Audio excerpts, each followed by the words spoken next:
Hello అండి అందరికీ welcome back to my channel. ఈరోజు అయితే ఇంకా టీచర్స్ డే సందర్భంగా పిల్లలకైతే హాలిడే ఇచ్చారు. ఇంకా హాలిడే ఇచ్చారంటే మాకు అన్నీ లేటే, టిఫిన్, లంచ్ అన్నీ లేట్ అవుతాయి. ఇంకా లంచ్కి అయితే ప్రిపేర్ చేస్తున్నాను. అన్నము గోంగూర పచ్చడి అయితే చేద్దామని చేశాను. ఆయిల్లో గోంగూర, పచ్చిమిర్చి, ఉల్లిపాయలు, టమోటా పండు, వెల్లుల్లి అన్నీ వేసి మగ్గించాను.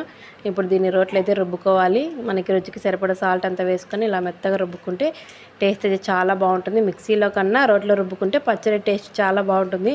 రోటి పచ్చడి తినే వాళ్ళకి తెలిసే ఉంటుంది రోటి పచ్చడి టేస్ట్ ఎలా ఉంటుంది అనేసి. చూడండి ఇంకా మొత్తం రుబ్బేసుకున్నాను. ఒక కప్పులోకి తీసుకుంటే రెడీ అయిపోతుంది. దీనికైతే పోపు పెట్టాల్సిన అవసరం లేదు, మనం ఆయిల్లోనే మగ్గించుకున్నాం కాబట్టి. ఇంకా పచ్చడి చేశాను కదా, పెరుగన్నం కంపల్సరీ మా ఇంట్లో. ఇంకా పెరుగన్నం అయితే కలుపుతున్నాను ఈరోజు.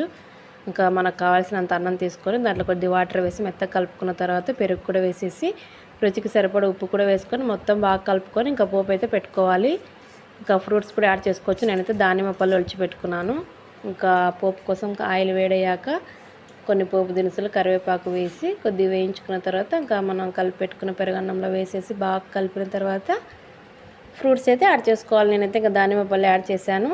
పెరుగన్నం అయితే రెడీ అయిపోయింది. ఇంకా మా లంచ్ కూడా రెడీ అయింది. ఇంకా తినడమే ఆలస్యము.